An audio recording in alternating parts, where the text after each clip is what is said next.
सत्य और धर्म के नाम पर हिंसा करने से बचना, यदि हो सके तो सत्य और धर्म को परिभाषित करने से भी बचना। यदि यह लगता है कि युद्ध से कुछ अच्छा हो सकता है तभी लड़ना। इसका अर्थ बस यह होगा कि तुम वह नहीं सीख पाए हो जो मैं सिखा नहीं पाया हूं, और वह सीख गए हो जो सिखाने से बचते हुए मैंने सिखा दिया है।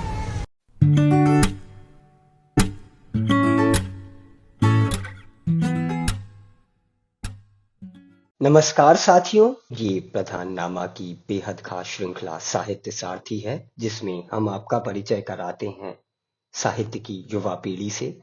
और हमारे इस अंक में आज हमसे रूबरू हैं युवा कवि आस्तिक वाजपेयी। साहित्य, कला और संगीत में गहरी रुचि रखने वाले युवा कवि आस्तिक वाजपेयी का जन्म 19 नवंबर 1986 को हुआ। मैंने भोपाल से बीटेक की डिग्री अर्जित करने के बाद कवि आस्तिक वाजपेयी पंजाब नेशनल बैंक की सेवाओं में हैं तथा वर्तमान में सूरत शहर में नियुक्त हैं। आपकी कविताएं वागार्थ, जनसत्ता, दीपोमय, समास, सदा नीरा, पूर्वग्रह इत्यादि पत्र पत्रिकाओं और जानकी पुल आदि वेब पत्रिकाओं में प्रकाशित व प्रशंसित हुई हैं। सन 2013 में जानकी पुल पुरस्कार व सन 2014 में भारत भूषण अग्रवाल सम्मान से नवाजे जा चुके आस्तिक वाजपेयी को उनके काव्य संग्रह थरथराहट के लिए 2017 का युवा साहित्य अकादमी पुरस्कार भी प्राप्त हुआ। सुप्रसिद्ध कवि डॉक्टर उदयन वाजपेयी जी आपके पिता और देश के ख्यातनाम हिंदी कवि अशोक जी वाजपेयी आपके ताऊ हैं।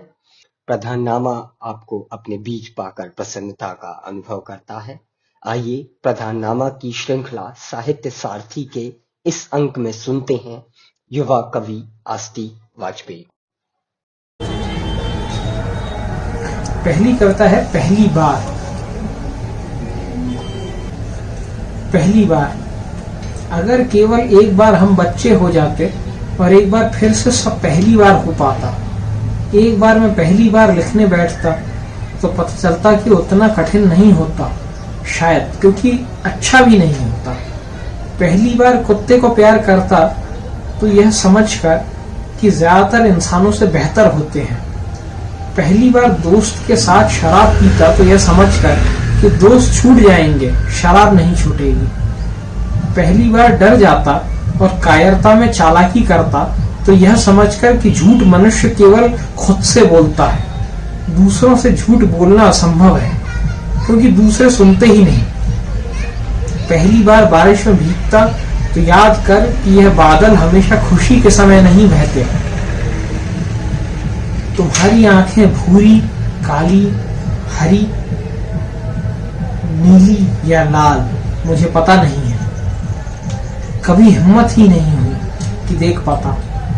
पहली बार शाम को खेलता तो याद रख के कि बचपन ही छूट जाता है खेल छूटने की आड़ में। पहली बार किसी लड़की का हाथ पकड़ता तो यह याद रख के कि आखिरी लड़की हो सकती है। पहली बार गर्मी में रात को बिजली कटने पर सो नहीं पाता तो सोचता पसीने से ज्यादा फिक्र भी रात में जगा सकती है। पहली बार अपने पिता से लड़ता तो याद कर कि हर बेटा पिता बन जाता है। पहली बार यह कर सकता हूँ, तुम्हें पकड़कर अपने सामने खड़ा कर लेता हूँ। बूढ़ा हो रहा हूँ, बच्ची हो गई है, तुम्हारी आंखें काली, नीली, भूरी, हरी या लाल, जानते हुए आश्चर्यचकित हो जाता हूँ। पहली बार नहीं कर सकता, पहली बार यह कर्म कोई कर चुका है, हर बार नया। उनमें देखता हूँ काली, भूरी, नीली और लाल और कहता हूँ मैं। ये दूसरी कविता है। ये दोनों अप्रकाशित कविताएं हैं। इसका नाम है पूर्वज। वे खाना नहीं खाते, वे पानी नहीं पीते, निर्लज्ज मनुष्यों को अपनी खोखली ताकत का इस्तेमाल करते हुए देखते हैं। हम दोनों को निरंतर विफल होते हुए देखते हैं। पता नहीं क्या सोचते हैं। और अकेलापन बारिश बनकर बहता है। पेड़ हरे हो जाते हैं। आसमान ताजा और उम्मीदें प्रस्फुटित होती हैं। मेरी बेटी भागकर अपनी माँ के पास जाती है। बुंदेलखंड में गर्मी बहुत ज्यादा बढ़ती है। ताऊ ताई वह कहने से बचते हैं जो सबको पता है। वह इकलौता सच है। सच कुछ नहीं है जब तक उसे बांटा न जाए। फूफा मंदिर में घुमाते हैं और लगता है कि वहां देवता होंगे। देवता तो यह दुनिया छोड़कर भाग चुके हैं। बेटी अपने दादा की गोद में भागती है। दोनों बच्चे कहीं नहीं भागते। उनका दादा नहीं, दादी नहीं, दूध पिलाने वाली माँ नहीं। हर बार किसी के पीछे किसी प्रतिस्पर्धा में आने के बाद मैं गेंदे के फूलों को देखता हूँ। वह हर बार की तरह होते हैं। बेटी कूदती है डोलची में से। हम दोनों गेंदों में बैठकर अपने आप को भूल जाते हैं। सारे बच्चे होकर माँ के पास रोते हैं। हम अपनी ही खामोशी की आड़ से बात करते हैं। पिता की मेज पर तस्वीर ही माँ बन जाती है। वह न जिंदा है न मृत है, वह है। दोनों अकेले बैठे और लोगों की उम्मीदों की गुलामी करते हैं। मेरी बेटी रोकर माँ के पास भागती है। उग्र होते हुए, समझते नहीं, लड़कियों से प्यार करते हुए और अस्वीकृत होते हुए, सपने देखते हुए और उन्हें दफनाते हुए, अंत में यह जानते कि हम नालायक हैं और लायक केवल भ्रमित होते हैं। मेरे दादा अपने छोटे हाथों से मुझे वैसे ही उठाना चाहते हैं जैसे मेरे पिता मेरी बेटी को। मेरी दादी बोलती हैं, मत उठाओ, यह जानते हुए कि वे बहुत साल पहले गुजर चुकी हैं। वे उठा भी नहीं सकती। हम माँ की तरफ भागते हैं जैसे बेटी भागती है। माँ अदृश्य हाथों से उठा नहीं पाती।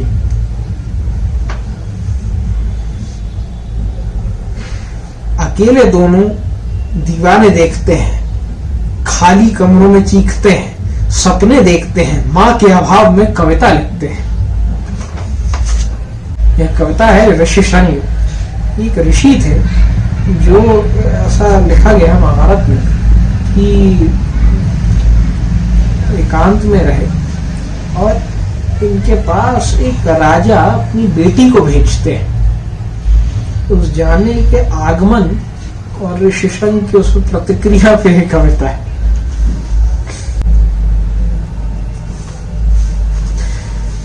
ऋषि शृंग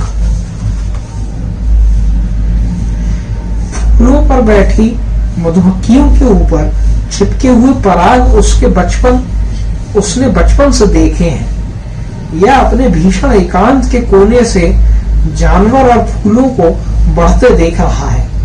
वह घास पर चलकर पेड़ के सामने खड़ा है। रोशनी उसके ऊपर से फिसलकर छोटे कीड़ों पर पड़ रही है। वे रेंगते हैं, नए पौधे हो जाते हैं।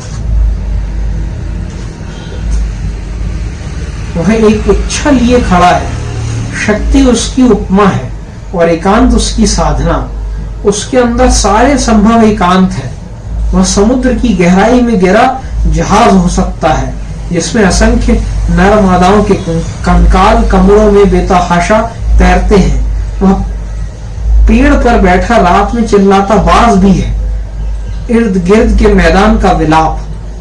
वह पेड़ों को पागलों की तरह गले लगाता है और जीवन प्रस्फुटित हो जाता है क्योंकि जीवन ही हो सकता है। वह मां न होना पिता के सर्वत्र होने में छिपा चुका है।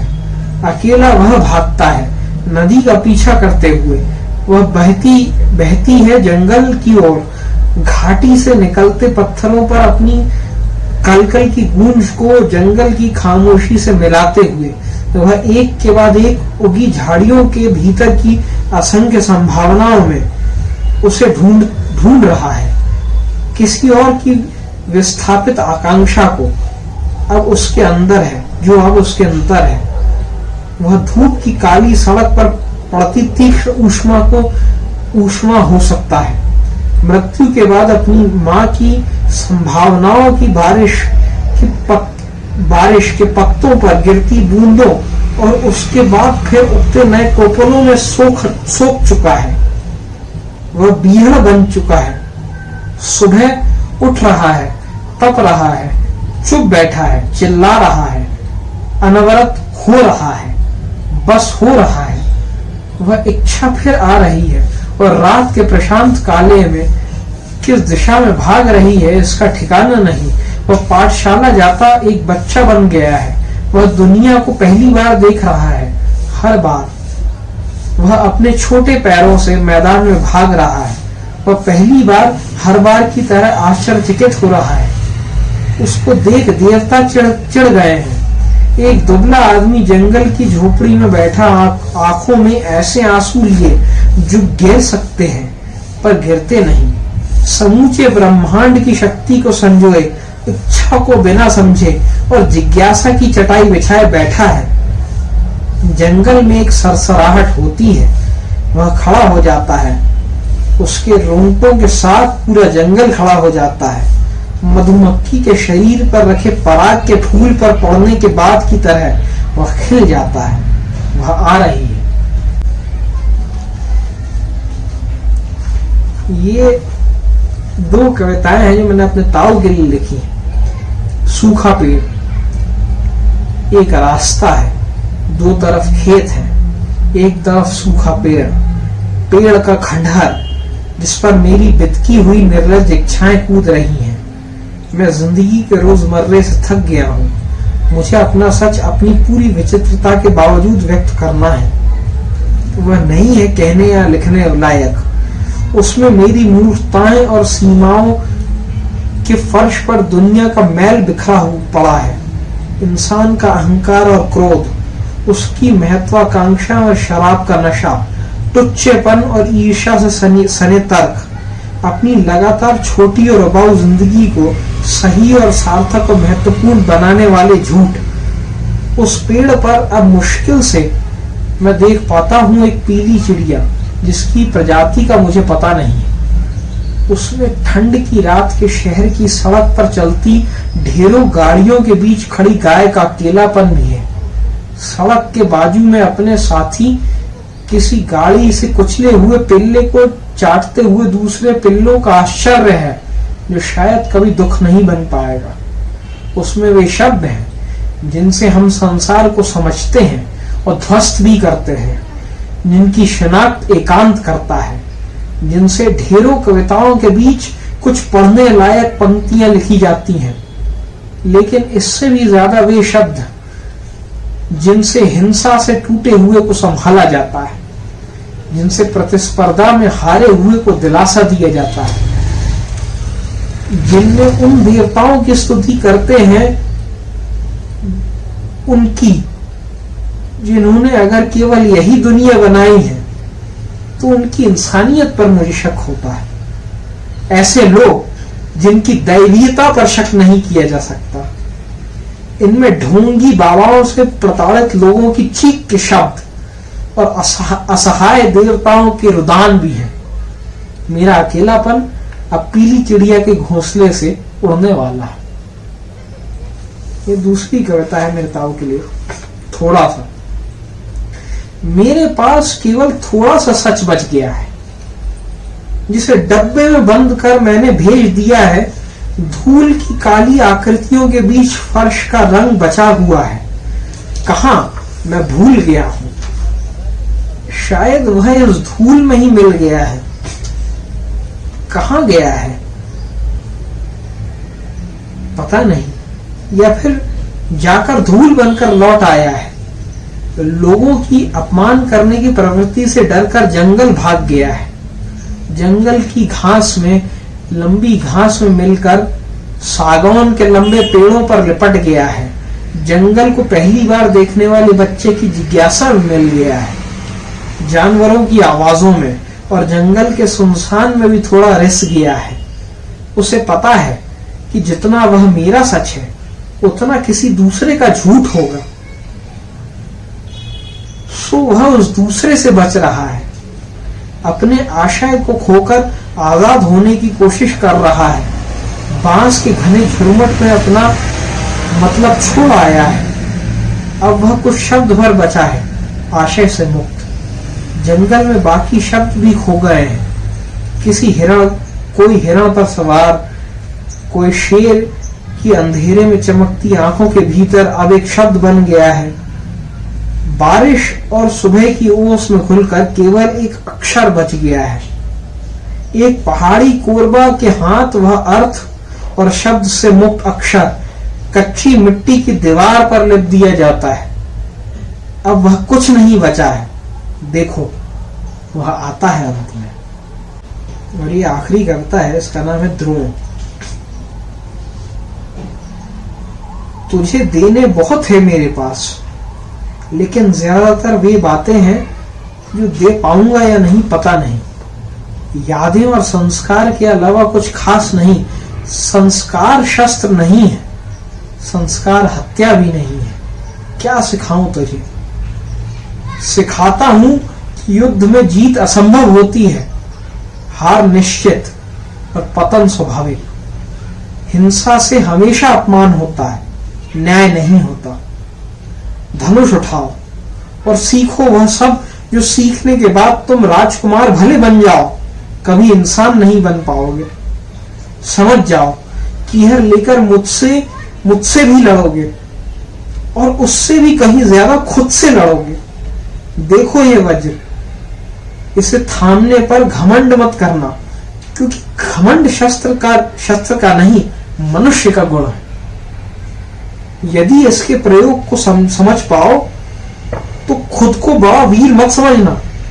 बड़े वीर भयंकर हत्यारे होते हैं। किसी और से कुशल हत्यारा होना गर्व की बात नहीं। तुम्हें अस्त्रों से खौफनाक कुछ और सिखा रहा हूं, नष्ट करने की अभिलाषा। हो सके तो भूल जाना। सत्य और धर्म के नाम पर हिंसा करने से बचना। यदि हो सके तो सत्य और धर्म को परिभाषित करने से भी बचना। यदि यह लगता है कि युद्ध से कुछ अच्छा हो सकता है, तभी लड़ना। इसका अर्थ बस यह होगा कि तुम वह नहीं सीख पाए हो जो मैं सिखा नहीं पाया हूं, और वह सीख गए हो जो सिखाने से बचते हुए मैंने सिखा दिया है। गलतियों पर शर्मिंदा भले हो जाओ, दूसरों की गलतियों पर उन्हें अपमानित मत करना। दंड अपराध पर देना, गलती पर नहीं। अब धनुष उठाओ, मुझे पता है पशुपेश में हो, भूल जाओ। बस धनुष उठाओ और चलो शुरू करते हैं। मैं प्रार्थना करता हूं कि मुझे और तुम्हें इसके लिए देवता क्षमा करेंगे। धन्यवाद।